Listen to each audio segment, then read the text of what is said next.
Welcome to Housing Developments. I'm Jim Tobin. And I'm Paul Lopez. Paul, good afternoon. Good day, sir. Good to see you here in the studio. I know, it's been a while. Yeah, I've been remote the last couple of weeks or last little bit. So well, we've been busy, right? It has been, yeah. I don't know, like how things going. Like you said, you're just traveling, right? So yeah, what have you been hearing out in the street, in the hinterland? Yeah, I was in Texas last week for the TAB meeting, and then was in North Carolina visiting our HBAs in Fayetteville, and also in Durham and Chatham and Orange County. So nice. It was a great trip. There continues to be everything's still a little unsettled, right? Interest rates are still high, but there's still demand, right? But slower, and we're all waiting for the switch to flip. That's the way I look at it. Yeah. But there still seems to be this optimism. You hear a lot about local governments, still standing in the way of putting more land into production, right, to help lower costs. But I do kind of hear this consistent drumbeat that local officials are starting to get it, that they understand that we've got to build more housing, and that they're looking at ways to reduce their burden on housing, whether it's permitting times, permitting fees, like I said, the land use requirements, just putting more land in production. So there seems to be this. We've been talking about it. There's this pervasive. Well, maybe not pervasive yet, but there's certainly people are starting to recognize that they've got to clear the decks for housing. And so that's still out there, but still frustrations. I was in Texas, they're frustrated about energy codes and kind of that steady march forward, right, with energy codes, but leaving attainability and affordability behind. So, just a lot of frustration. And in some instances, where our local or our state associations have a good legislative sessions, all of a sudden there seems to be this little boomerang effect where there are, some folks who are like, well, maybe we should slow down on housing, or there's too many people moving into Texas, or we've, that really? kind of, yeah. So you're never quite out of the woods. Yeah. But I think the point though that you made is a good one though, is that this is across the country. Doesn't matter red state, blue state, right, big, municipality or small. Right. Everyone seems to get that the backbone of the community is housing. Yeah, and we've got to build more. And I think what I like to see now is, I think you're starting to see more and more, lawmakers, whether it's local or state level, certainly the federal level, they recognize that NAHB and our affiliated partners at the state and local level, we are the experts, that we are the ones who are going to build this new supply, right? And we are ready, willing, and able to roll up our sleeves and work with anybody at any time to solve the housing affordability crisis. Yeah, absolutely. We always have been. Right? We always have been. That's right. And it's looking like more and more that they're going to need to kind of have a meeting of the minds, because inflation seems to be a little bit sticky, right? We got some numbers out last week that showed that inflation isn't dropping as much as it used to, and I think it's making a little bit of people nervous, right? Yeah, there were some, earlier this year, right? There were people forecasting 6 Fed rate cuts. Rob, to his credit, Rob Dietz has said that was never a possibility. Right. He still is kind of sticking with his 2 in the second half of the year. I think he said kind of September, December. Time frame. That's starting to look a little bit optimistic. Yeah, I was just watching some of the local national financial networks, and there's even people saying, well, maybe there are no rate cuts this year. That you could see a scenario where that happens, but whether they can hit their target rate of a 2% inflation remains to be seen. But more importantly, it's it's not anytime soon. Like you said, it's this pervasive stickiness. I think you said about inflation, and that's but the market. The market's kind of riding up and down, but generally up. Bond market's still way too hot, So we got 2 important numbers this week. Yesterday was the NAHB Wells Fargo Housing Market Index. Right. That actually stayed flat at 51. Yep. Right. We'll take it. Still positive territory. Still positive territory, but it again, a lot of the stuff that we heard in terms of the comments were little nervous. We're kind of keeping an eye on things. Things could be better. Right. Demand's still there. That's the big issue, right? Yeah. Well, demand's still there. Everybody sees it. It's still people rate locked. So new homes are still the predominant way you're going to be able to find a home. Yep. But it's that uncertainty. There's clearly upside in this in builder sentiment, and it feels like it's as pent up as buyer demand. Yeah. There were some stories about, sellers are finally realizing that 7% mortgages are the new normal. Yeah. And they're gonna start selling their homes. Yeah. But interestingly, no one answered the question of, are they willing to go pay 7% for their mortgage, or are buyers going to be willing to buy their house at a 7% mortgage clip? So, yeah, I think the HMI reflects this kind of collective breath holding that all of the marketplace is in right now. Yeah, and unfortunately, and then the numbers that came out today were housing starts and permits down. You looked at the numbers and they look down hard, right? Down 14.7%. But last month was up, a large amount too. So it's weaker than trend, but not as bad as it would seem, which kind of then plays out with the HMI, right? Yeah, right. Kind of a holding pattern.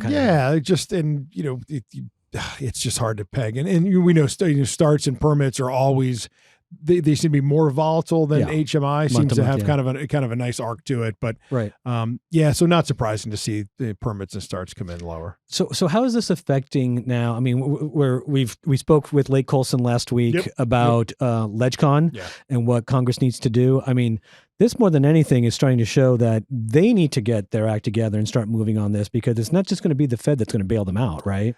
Yeah, that's right. Anybody hoping for that's a good way to put it. No, it's time for policymakers. We talked about this at the top of the podcast.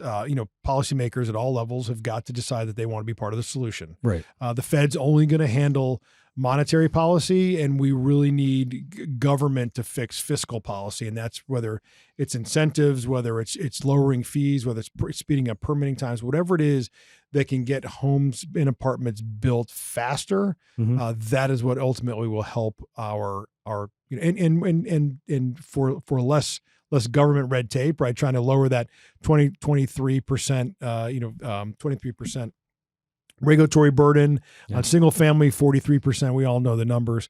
But that's really the next thing. And especially as if interest rates remain high where they are now, then it's even more important for government to help be part of the solution. So moving into LegCon in a couple of months, and we talked a little bit about that, but again, we cannot stress the importance of we need to be up there and being represented up on Capitol Hill. Yeah, I mean, we're the voice of the housing industry. Our members are the voice of the housing industry. Our members are going to be the ones who will build the homes that we need to meet demand in this country and help drive down prices, right? Make housing more attainable.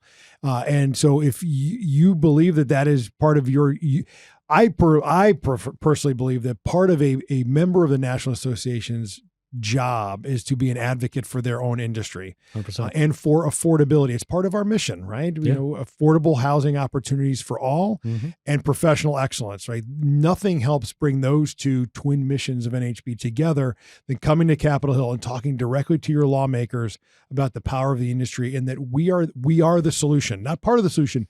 We are the solution, and we are good stewards of housing affordability. We're good stewards of the economy. We're good stewards of land use, right? And this is the industry that you need to work with if you're going to help make housing affordable for your constituents. And the best way to do that is to be in town on June 12th and come to Capitol Hill with the great NAHB team. Join, hundreds of your fellow builders from across the country, really advocating for change in policy. Yeah, I mean, the numbers look good. I took a peek at the numbers compared to last year.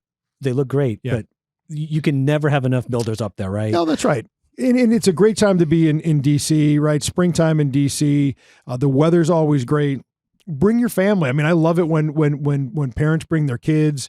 It's a great opportunity to introduce them to the government of the United States. In DC, obviously, whether it's the Capitol building or seeing the White House or the Washington Monument, taking some time to tour the museums.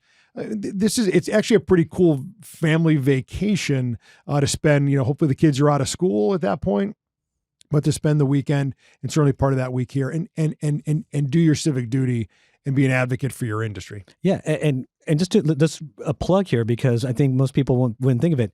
It's not just the builders though. It's the associates, right? So it's the people that deal with the builders are welcome as well. Like anybody advocating for the home builders and the home building industry should come and join. Yeah, it's important to show lawmakers that it's not just people who swing hammers, right, or develop land.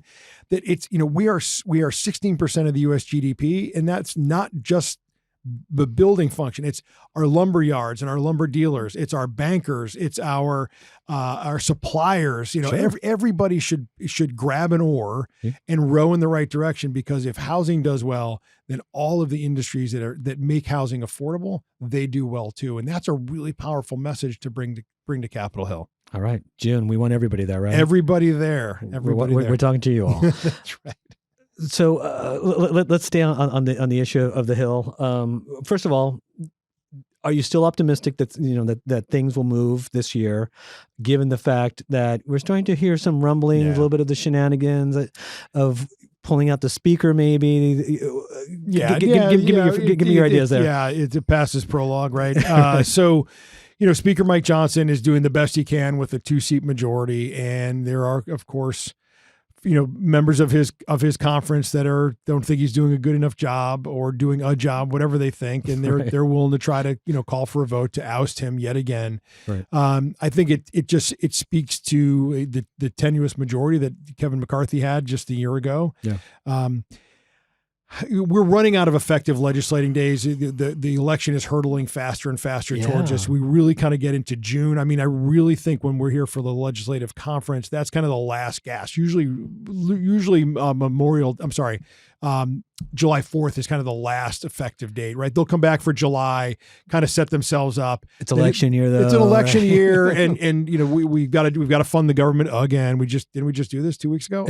Literally. By September 30th, they'll kick that down the can into the back part of the year again. Right. So now is as good a time as we can to get up there and help push some things over the last little bit, or set up lawmakers to talk about housing during their campaigns, right? That's as equally important. We want lawmakers to run on housing and being pro-housing, 100%. As much as, our PAC and our endorsements will all flow towards those members who care about housing and who are housing champions and defenders of housing. This is our opportunity to talk directly to those members. And but the sword of Damocles that is constantly hanging over the speaker's head. Yeah. How do you like that? I like that poll. Sword of Damocles. Yeah. Yeah. It just adds to the confusion. It just, again, you've heard me say this before. The Republicans were given the keys to govern, and they've done anything but at least govern smoothly. We've got trouble overseas, right? And now that's finally, the Iran attacking Israel has kind of kicked them into gear with some of this financial aid for Ukraine, Taiwan, and then also Israel. So it's kind of rinse and repeat up there. It's frustrating. Yeah, no, I can only imagine. Yeah. Well, we don't have to imagine because that's right. We're 2 miles away. We live it every day. Yeah, right. That's right. So I guess stay tuned for all of that. Yep. Things are starting to heat up. I still feel optimistic about this. I'm, just because we had a couple of little hiccups, this month doesn't mean that things are bad. I just want, but for the economy. For the economy, for housing, right? Yeah, every time you hear this is going to be the thing that derails housing. This, we've been so resilient through all this. Right. I mean, 7+% mortgage rates, and we're still, doing fairly well, considering. That's right. A lot more to do, but that's not on us. That's we need the help from others. That's right. Very, very resilient. The economy has proven to be super resilient. Certainly resistant to these high interest rates. Yeah. One of the things that Rob was talking to us about was this inflow of immigration this year, right? So census says it was 1 million people. I'm sorry, last year census says 1 million people. Congressional Budget Office was 3 million people. Yeah. I mean, those people need to be housed somewhere. Right. And so that's helped kind of prop up demand, also propped up the workforce. That's right. Rather than interest rates really crushing the unemployment numbers, or at least driving the unemployment numbers up. This influx in immigration really has kind of masked what should have been a cooler job market, and that has proven to be pretty resilient. So it's a very strange recovery that we're still in post-COVID. Yeah. Again, giving Rob all the credit for all of our talking points, with shelter inflation continues to be the outsized factor in the inflation numbers. The only way to solve that problem is to drive prices down, and that means building more. That's absolutely right. Yeah. All right. Well, stay tuned then. Yeah. And next week, I want you to talk how oil affects the housing market. Oh yeah, no, we'll talk oil and overseas. Teaser. Yeah, and overseas turmoil, right? That's we haven't been talking about that as much, but that is something we're always looking out for because it's called black swan events, That's right? There's too much international tension simmering out there. So we'll talk next week. Stay tuned for that. That's right. Excellent. So before we head out, let's give a big shout out to our sponsor, LG Pro Builder. Yeah, let's build the good life together. Let us build the good life together. Happy to have them on board and great supporter of housing developments. We appreciate them. 100%. Yeah. Well, with that, we'll see you next week. Until then, I'm Jim Tobin. And I'm Paul Lopez. See you. Bye.